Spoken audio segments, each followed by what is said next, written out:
Chapter 15.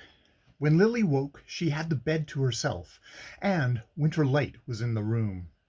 She sat up, bewildered by the strangeness of her surroundings. Then memory returned, and she looked about her with a shiver.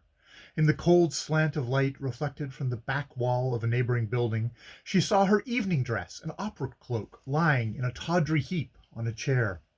Finery laid off is as unappetizing as the remains of a feast, and it occurred to Lily that, at home, her maid's vigilance had always spared her the sight of such incongruities. Her body ached with fatigue, and with the constriction of her attitude in Gertie's bed. All through her troubled sleep she had been conscious of having no space to toss in, and the long effort to remain motionless made her feel as if she had spent her night in a train. This sense of physical discomfort was the first to assert itself. Then she perceived beneath it a corresponding mental prostration, a languor of horror more insufferable than the first rush of her disgust. The thought of having to wake every morning with this weight on her breast roused her tired mind to fresh effort. She must find some way out of the slough into which she had stumbled. It was not so much compunction as the dread of her morning thoughts that pressed on her the need of action. But she was unutterably tired. It was weariness to think connectedly. She lay back, looking about the poor slit of a room with a renewal of physical distaste. The outer air, penned between high buildings, brought no freshness through the window. Steam heat was beginning to sing in a coil of dingy pipes, and a smell of cooking penetrated the crack of the door. The door opened, and Gertie, dressed and hatted, entered with a cup of tea. Her face looked sallow and swollen in the dreary light, and her dull hair shaded imperceptibly into the tones of her skin. She glanced shyly at Lily, asking in an embarrassed tone how she felt.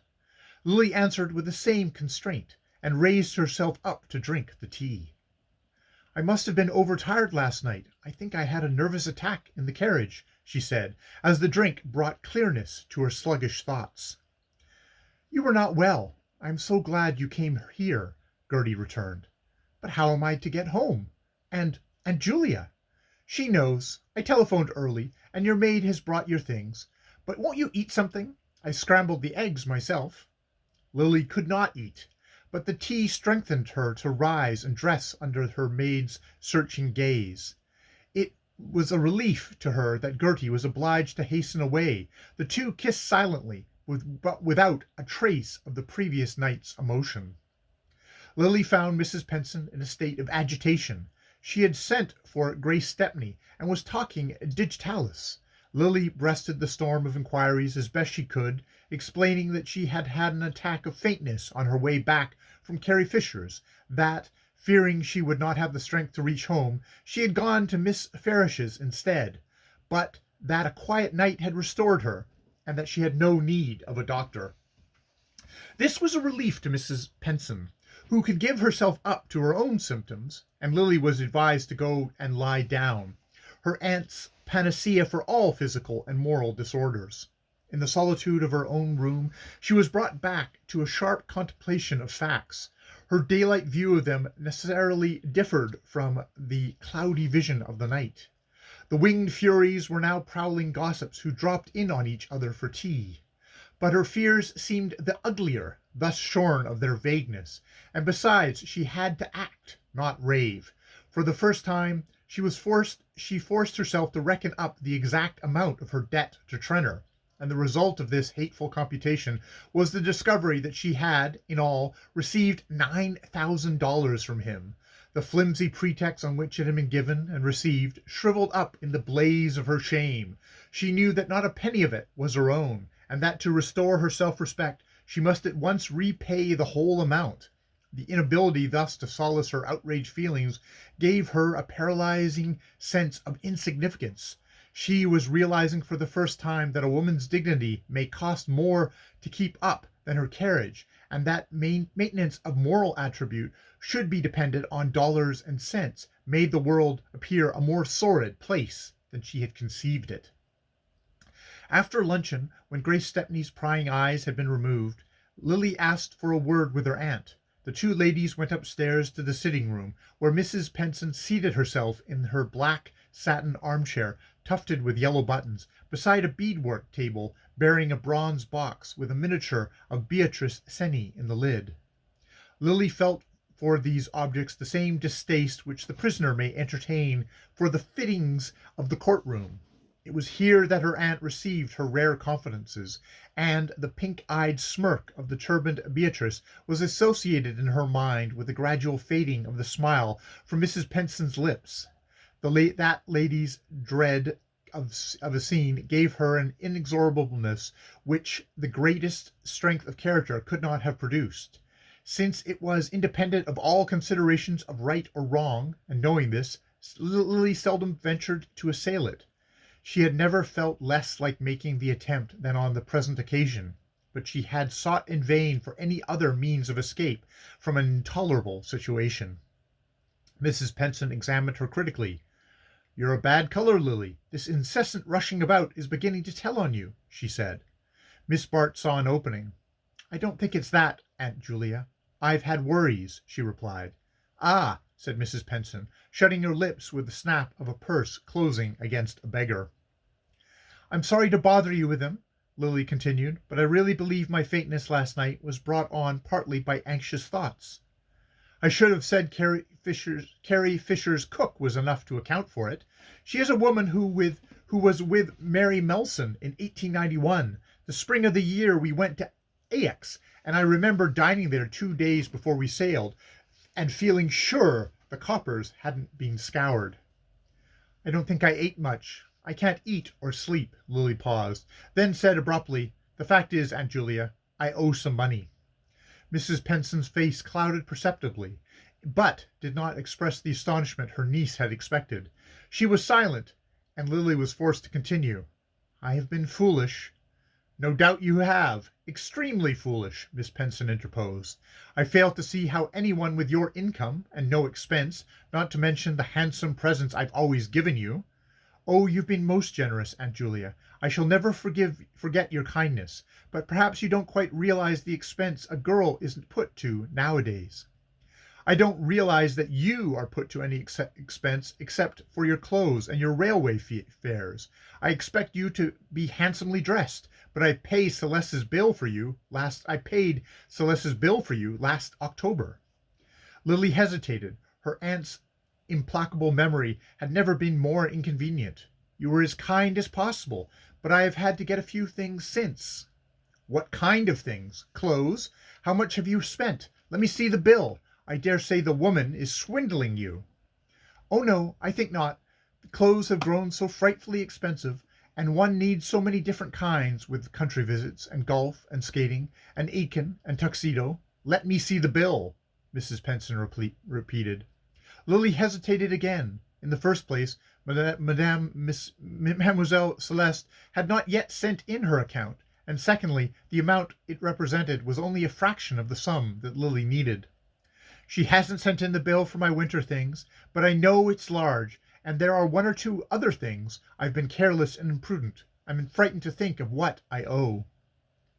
She raised the troubled loveliness of her face to Mrs. Penson's, vainly hoping that a sight so moving to the other sex might not be without effect upon her own. But the effect produced was that of making Mrs. Penson shrink back apprehensively. "Really, Lily, you are old enough to manage your own affairs, and after frightening me to death by your performance of last night, you might at least choose a better time to worry me with such matters." Miss Penson glanced at the clock and swallowed a tablet of digitalis. "If you owe Celeste another 1,000, she may send me her account," she added, as though to end the discussion at any cost. "I am very sorry, Aunt Julia. I hate to trouble you at such a time, but I have really no choice. I ought to have spoken sooner. I owe a great deal more than $1,000. "A great deal more? Do you owe 2? She must have robbed you."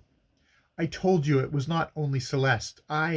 There are other bills, more pressing, that must be settled." "What on earth have you been buying? Jewelry? You must have gone off your head," said Mrs. Penson with asperity.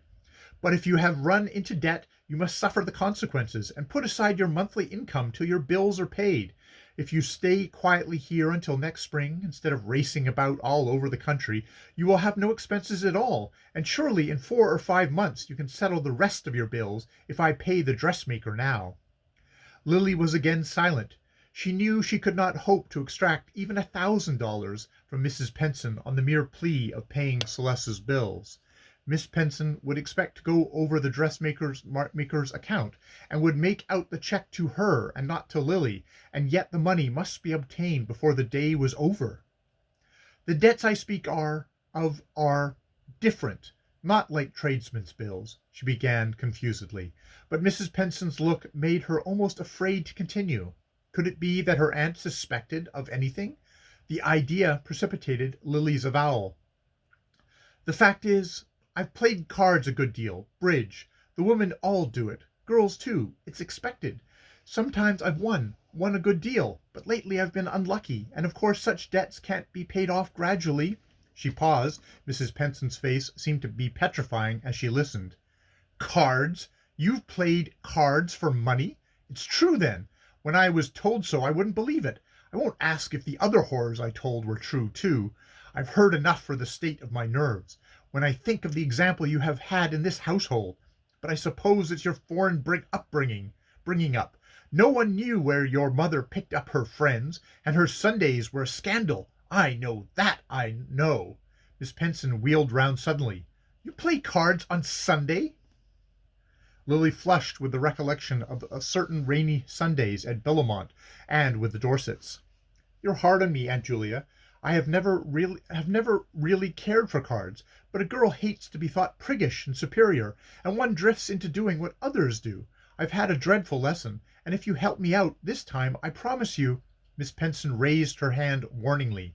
"You needn't make any promises. It's unnecessary. When I offered you a home, I didn't undertake to pay your gambling debts." "Aunt Julia, you don't mean that you won't help me?" "I shall certainly not do anything to give the impression that I countenance your behavior. If you really owe your dressmaker, I will settle with her. Beyond that, I recognize no obligation to assume your debts." Lily had risen, and stood pale and quivering before her aunt. Pride stormed in her, but humiliation forced the cry from her lips. "Aunt Julia, I shall be disgraced. But she could go no further. If her aunt turned such a stony ear to the fiction of her gambling debts, in what spirit would she receive the terrible avowal of the truth? I consider that you are disgraced, Lily, disgraced by your conduct far more than by its results.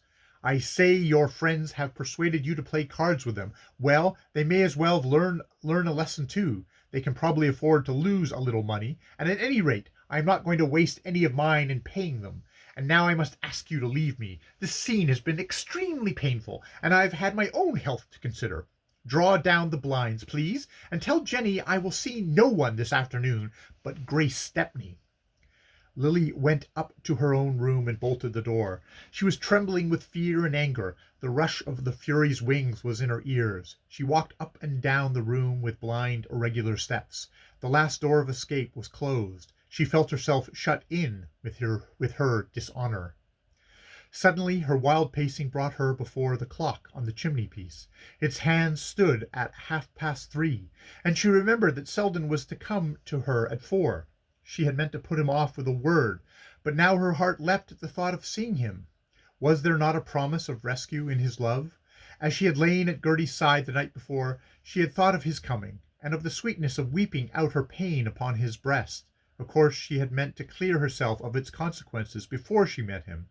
She had never really doubted that Mrs. Penson would come to her aid, and she had felt, even in the full storm of her misery, that Selden's love could not be her ultimate refuge. Only it would be so sweet to take a moment's shelter there while she gathered fresh strength to go on. But now his love was her only hope, and as she sat alone with her wretchedness, the thought of confiding in him became as seductive as the river's flow to the suicide. The first plunge would be terrible, but afterwards what blessedness might come. She remembered Gertie's words, "I know him. He will help you," and her mind clung to them as a sick person might cling to a healing relic. Oh, if he really understood, if he would help her gather up her broken life and put it together in some new semblance in which no trace of the past should remain. He had always made her feel that she was worthy of better things, and she had never been in greater need of such solace. Once and again she shrank at the thought of imperiling his love by her confession. For love was what she needed. It would take the glow of passion to weld together the shattered fragments of her self-esteem. But she recurred to Gertie's words and held fast to them.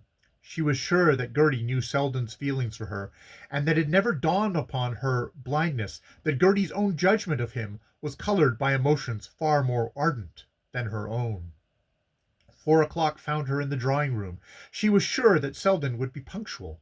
But the hour came and passed. It moved on feverishly, measured by her impatient heartbeats. She had time to take a fresh survey of her wretchedness, and to fluctuate anew between the impulse to confide in Selden and the dread of destroying his illusions. But as the minutes passed, the need of throwing herself on his comprehension became more urgent. She could not bear the weight of her misery alone. There would be a perilous moment, perhaps, but could she not trust to her beauty to bridge it over, to land her safe in the shelter of his devotion? But the hours sped on, and Selden did not come. Doubtless he had been detained, or had misread her hurriedly scrawled note, taking the 4 for a 5. The ringing of the doorbell a few minutes after 5 confirmed this supposition, and made Lily hasten to resolve to write more legibly in the future.